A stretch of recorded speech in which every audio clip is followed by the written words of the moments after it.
La,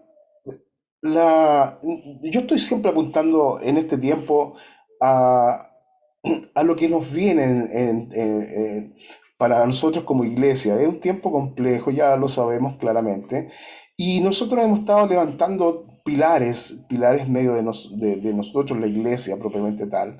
Estos pilares son tres fundamentales que debiéramos nosotros tenerlos en cuenta. Si gustas también los puedo anotar ahí.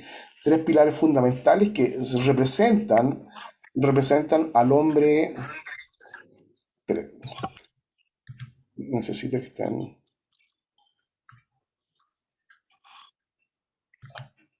Representan al hombre, eh, eh, a la iglesia de este último tiempo. Si nosotros consideramos que este es el último tiempo para la iglesia, entonces debiéramos trabajar en nosotros estos tres pilares fundamentales, que es ser equipados con el Espíritu Santo. Cada uno de nosotros debiera estar preocupado de estar equipados con el Espíritu Santo. Y cuando estoy hablando del equipamiento del Espíritu Santo, no estoy precisamente hablando solamente del bautismo en el Espíritu Santo, estoy hablando de mucho más, de los dones del Espíritu Santo, que sean parte fundamental de lo que es la iglesia contemporánea, en la actualidad, que está tan incrédula. Entonces, no creen, la iglesia contemporánea en este momento, la gran mayoría, digamos, de la gente progresista, no cree en milagros, no cree que el Señor viene, no cree en nada.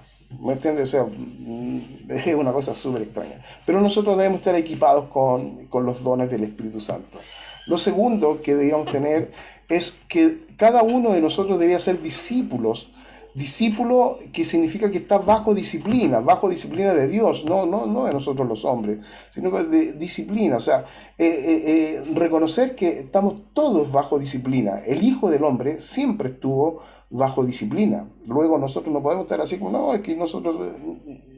Bajo disciplina significa discipulado, entendiendo, conociendo y poniendo entonces nuestra voluntad frente al Señor. Y lo tercero y fundamental es que cada uno de nosotros debiera entender muy bien la palabra del Señor. La palabra y solo la palabra, como lo dice también entonces nuestro credo de la Reforma, como sola palabra, solo a través de la palabra. Eso es nuestro credo fundamental. La palabra del Señor debiera regir claramente nuestra conciencia, nuestro sentir, nuestra ética y nuestro movimiento. Y hoy día me gustaría conversar algo que tiene que ver con el discipulado. Este tema de formar discípulos y el precio que tiene esto, al punto que, si ustedes me permiten, como estoy de vacaciones, me da el tiempo para esto, ¿no? De hacer un PowerPoint. Eh, hay personas que, por favor, mutéense los que están porque estoy grabando. Todos mutéense, por favor. El precio de seguir al Señor. Esa es la parte fundamental. Y voy a leerles lo que se llaman dos perícopas.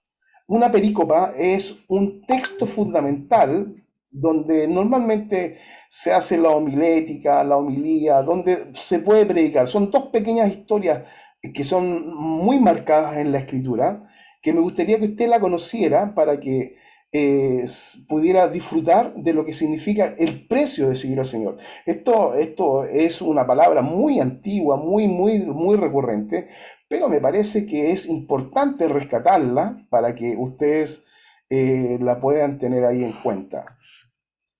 Voy a leer esto que está acá. Específicamente voy a leer Lucas 9 del 51 al 62. ¿Ya? Para que ustedes lo ubiquen en su Biblia también y lo pueda estar revisando. Eh, y voy a ir versículos a versículos dependiendo un poquito Dice así, cuando se cumplió el tiempo en que él había de ser recibido arriba, afirmó su rostro para ir a Jerusalén. Me parece que vale la pena aclarar algunos puntos, porque cuando se cumplió el tiempo, cuando llegó el día de que él iba a ascender a los cielos, eso es lo que dice ahí el original propiamente tal. Cuando llegó el día de su ascensión, fíjense bien, afirmó, confirmó, se llenó de ánimo, se hizo en su voluntad ir a Jerusalén como cosa principal. Afirmó su rostro para ir a Jerusalén. O sea, puso toda su voluntad para ir a Jerusalén. Esto comienza de esta manera. Entonces, no va a hablar de su muerte en Jerusalén, no va a hablar de la crucifixión, ni tampoco va a hablar de la resurrección. Fíjese lo que está hablando acá. Va a hablar de su ascensión a los cielos. Cuando se cumplió el tiempo en que él había ser de recibido arriba, se propuso fuertemente ir a Jerusalén. Entiende ya la historia. Entonces, está en un lugar muy lejano, específicamente está en Galilea escribiendo esto, y quiero mostrarles un detalle acá en este mapa. Lo están viendo ustedes.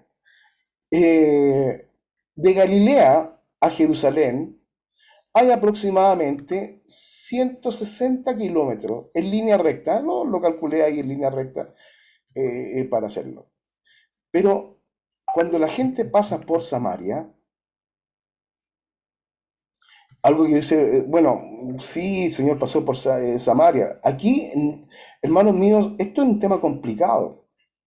Pasar por Samaria es un tema complejo porque eh, lo primero es que los samaritanos no se llevaban bien ya con los judíos. Y menos si iban camino para pasar a Jerusalén y evitarse esta vuelta. Porque el trayecto normal era Transjordania, pasar por Decápolis, por Perea y cruzar entonces esto que está acá. Esto que está aquí, Transjordania, ¿alguien está desmuteado? Por favor, muteese. No, no sé quién es.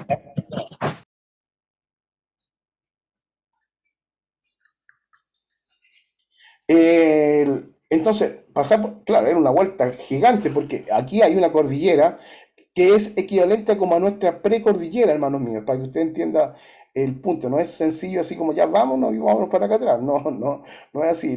El camino lógico era este y son 160 kilómetros a pie.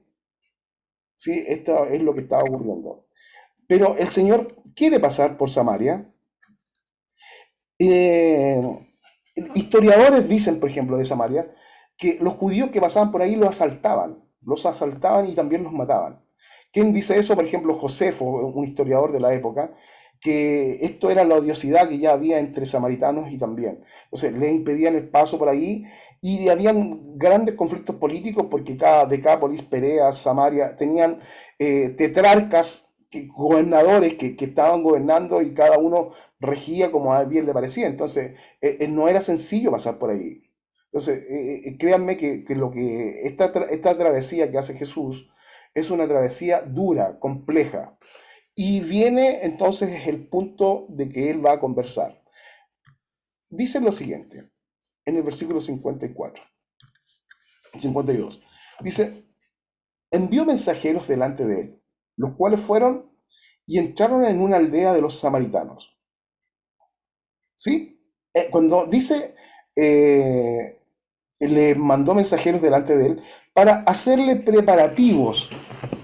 Eso significa que los mandó delante de él. Usted adelántese un poquito porque necesitamos alojamiento, dónde nos vamos a alojar y con todo este conflicto de que si los pillaban, los podían asaltar, les podían golpear, inclusive matar.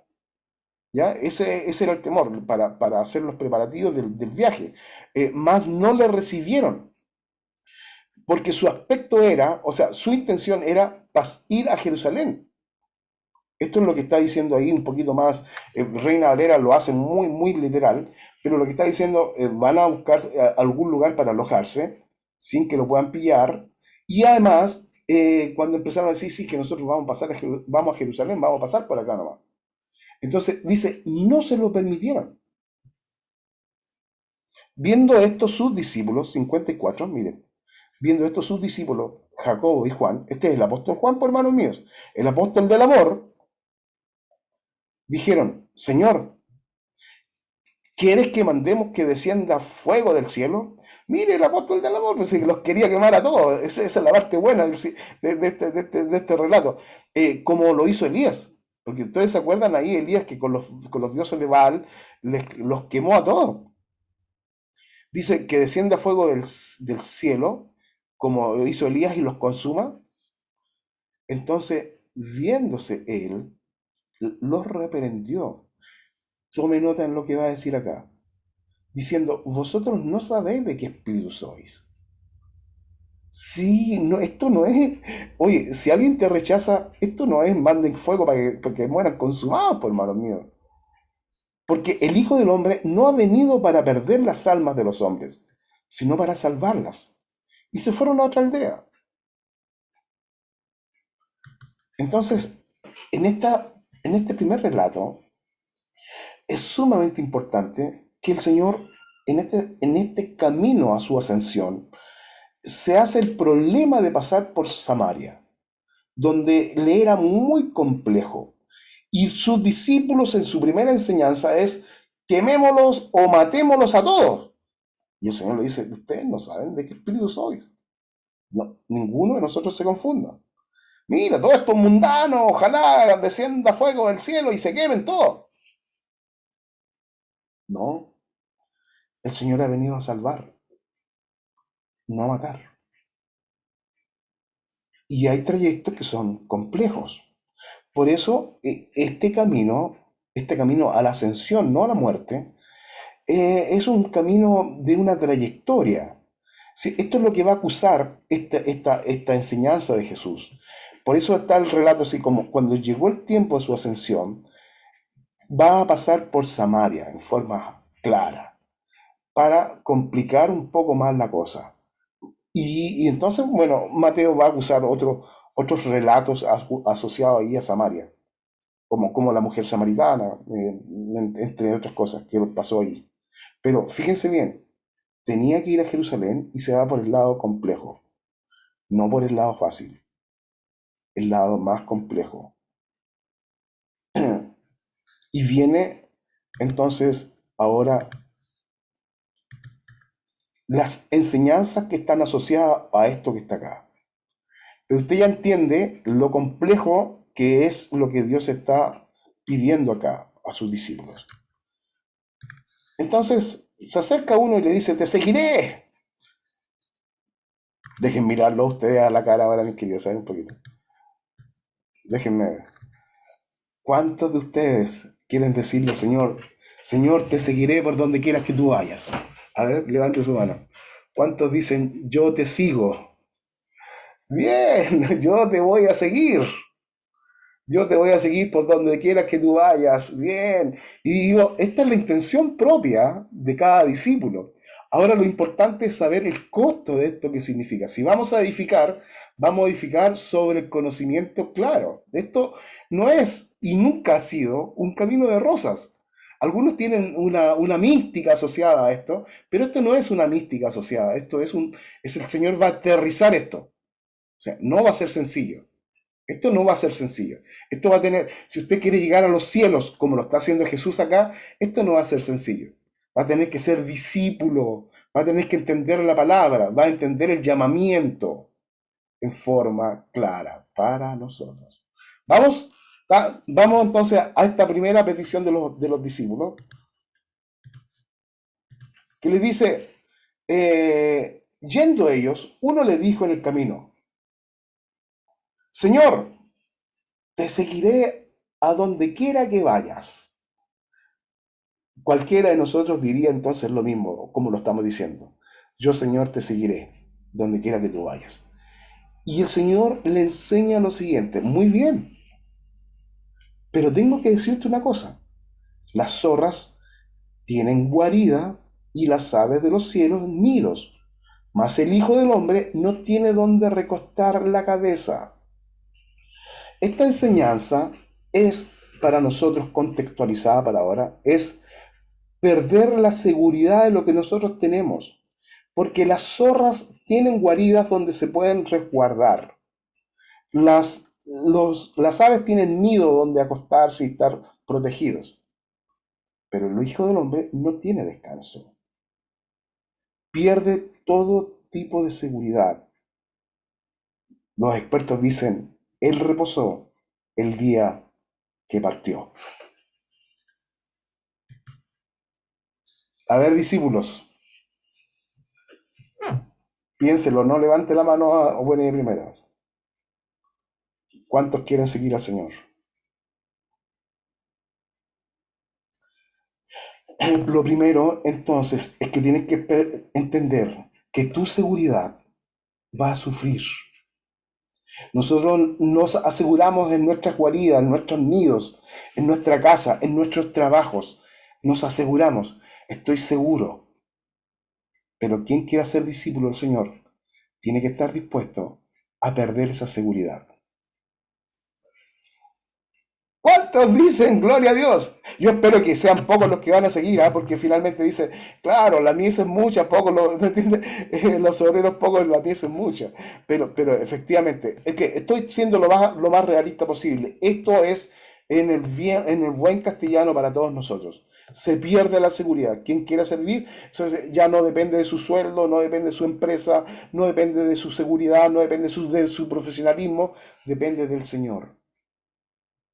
Eso es lo que está diciendo ahí en una, en una, en una, en una, en una forma muy, muy clara para ellos.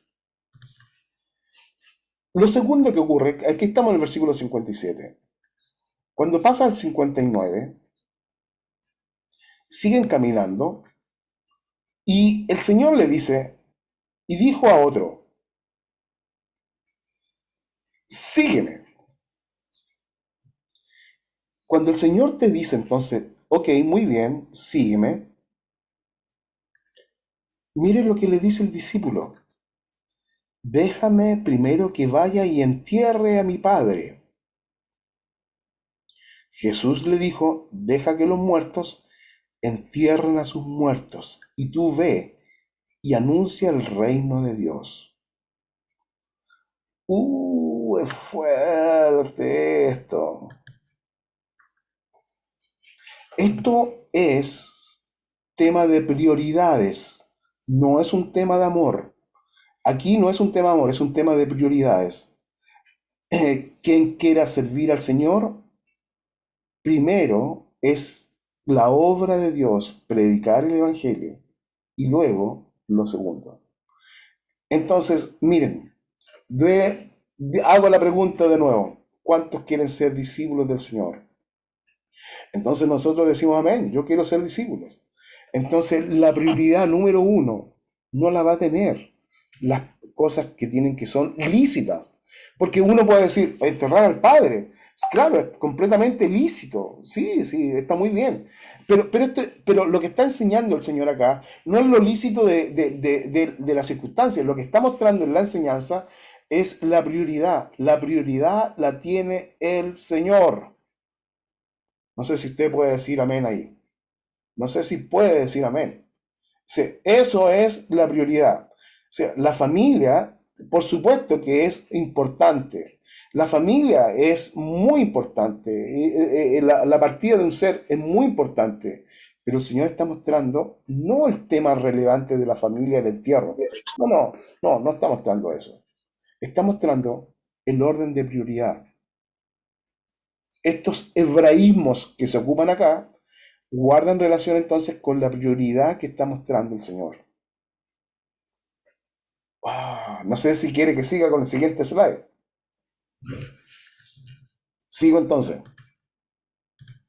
¿Cuántos se están arrepintiendo ya de servir al Señor?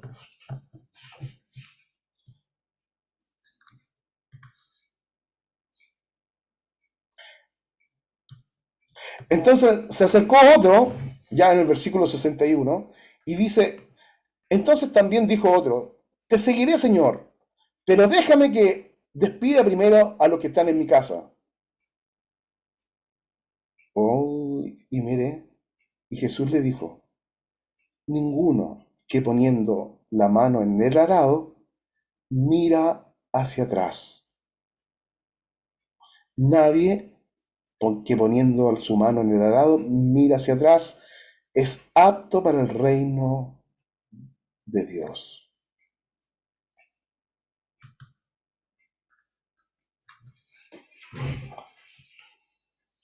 Y aquí tengo que hacer una reflexión.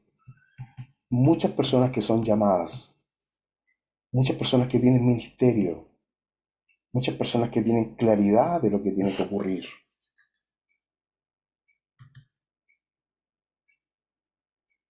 no logran centrarse en lo que significa el llamamiento, sino que están constantemente mirando hacia atrás, poniendo la vista en las cosas que teníamos antes, similar al pueblo de Israel, que cuando ya había sido liberado, vuelve a mirar hacia atrás, diciendo cosas como esta. Allá en Egipto estábamos mucho mejor. ¿Cómo que en Egipto? ¿No eras esclavo en Egipto? Sí, pero teníamos pan, teníamos lentejas, teníamos de todo. Y aquí estamos en el desierto. Ninguno que mira hacia atrás es apto para el reino de Dios. Fíjense los requisitos. Fíjense los requisitos. No vamos a tener la seguridad y comodidad de lo que significa si estuviéramos trabajando en lo secular y en lo normal. Segundo, vamos a perder entonces lo que significa la prioridad de la familia y eso está siendo llamado por el Señor. Y lo tercero es que no puede estar recordando lo que significa vivir en la vida pasada, sino en lo que continúa ahora. Créanme que lo digo seriamente. Conozco también a muchos pastores que han decidido volver atrás porque el trabajo es tan arduo, es tan dificultoso, que no precisamente era lo que ellos pensaban. Ser discípulo del Señor y ser llamado por el Señor.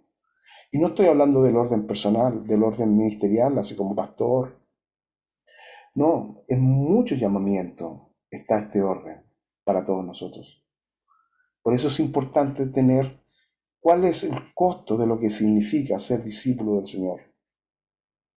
No siempre tenemos claridad de esto que está acá.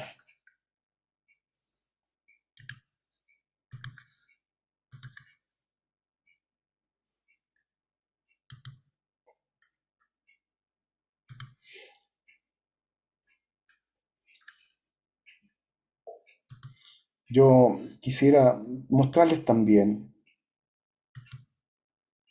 un detalle más que está en mi escritura, está acá, que lo voy a dejar para otra oportunidad.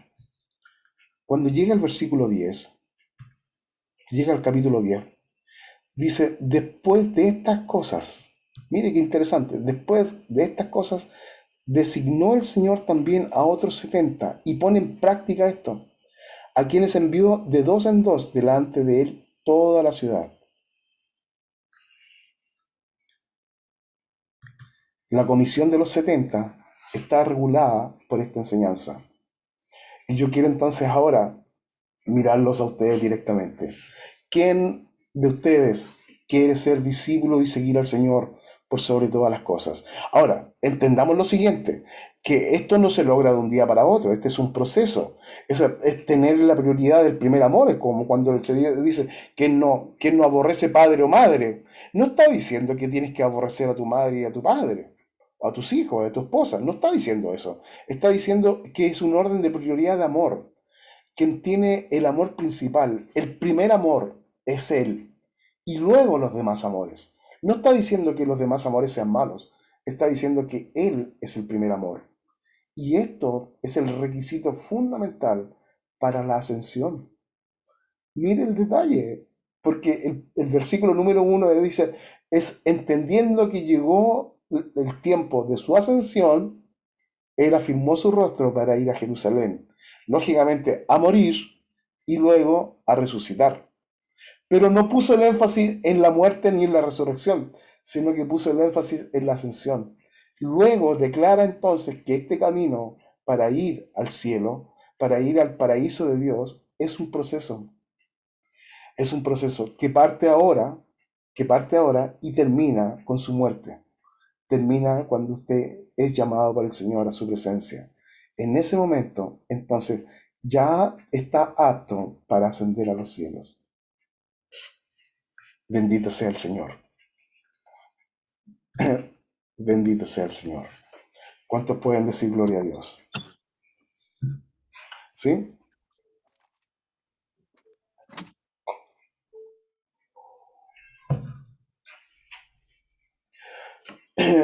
Bendito. Yo entiendo, mis queridos hermanos, por eso quisiera que ahora oráramos al momento.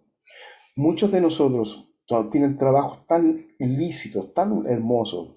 Yo he visto cómo el Señor ha prosperado a tantas personas. He visto con agrado la prosperidad de tantos. Antiguamente cuando con mi esposa, por ahí, allá está mi esposa, y, cuando está eso, cuando, cuando nosotros partimos, estábamos recién casados, hermanos míos, no teníamos auto, tendíamos a andar en micro, no habían, hermanos míos, estos transfer, estos, ¿cómo se llama? Estos Uber, no había nada de esas cosas, era la micro o un auto, y no teníamos auto, así que andábamos con los chiquillos en la micro. Teníamos grandes dificultades. Y yo sé que ahora, por ejemplo, dice, pastor, mire, no puedo ir a la iglesia porque el auto está en pana o el auto está con el mecánico. A mí no me dice nada eso, ¿me entiendes? No me dice nada, porque nosotros venimos de otra. Y, verdad, el punto, el punto pasa por lo siguiente. El Señor nos ha prosperado a todos.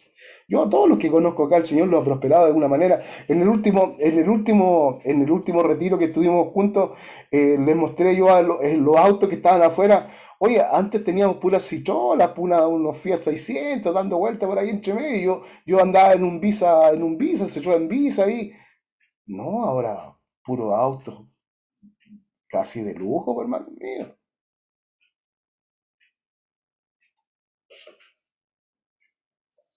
El Señor ha prosperado a muchas personas. ¿Sí? Entonces, recién conversábamos nosotros de este famoso Dietrich Bonhoeffer, que es un teólogo a comienzos del siglo XX, y mostrando lo siguiente: la gracia barata, la gracia cara. La gracia barata es esto que, Señor, bendíceme, Señor, dame esto otro, Señor, cuídame la casa, Señor, sí, y el Señor es tan lindo, es tan bueno el Señor, que te bendice, pues, te bendice en todo, te bendice, te prospera, te guarda, te cuida en todo. Pero esa es la gracia barata. ¿Cuál es la gracia cara? La gracia que vale la pena.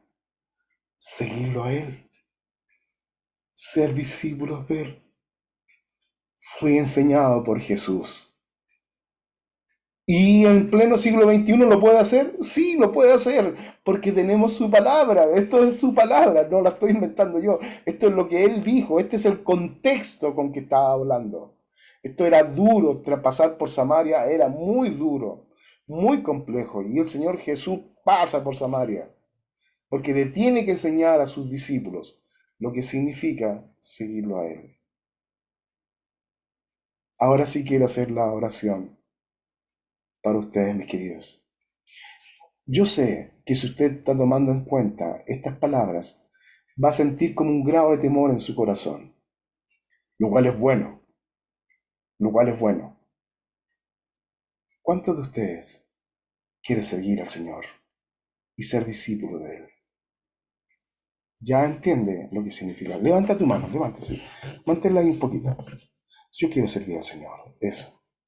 Yo quiero ser discípulo de... Oh, qué linda las manos levantadas. Sí, qué lindo. Qué lindo, veo sus manos. Muy bien, sí. Porque yo creo que intrínsecamente ya está entendiendo. Esto es lo que dice el Señor de lo que cuesta seguirle a Él. Muy bien. Permítanme entonces orar para terminar este momento hermoso.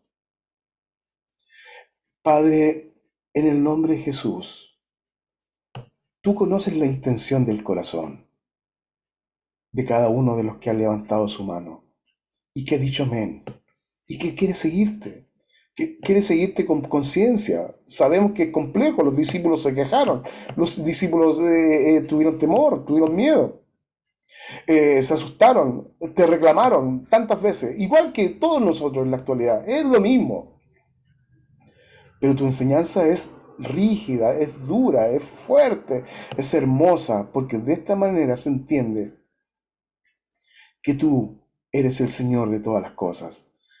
Si alguno quiere aprender a ser discípulo de Él, tiene que aprender a aprender qué significa depender de Jesús. Ninguno que sea discípulo puede pasar a segundo grado si no aprende primero que Él es el dador de todas las cosas. Dependemos de Él. Lo que Él diga, eso está correcto. Lo que Él diga, eso es lo bueno para nosotros. Padre, bendiga estas manos que están levantadas. Bendígalas, Señor, en el nombre de Jesús. En el nombre de Jesús. Amén.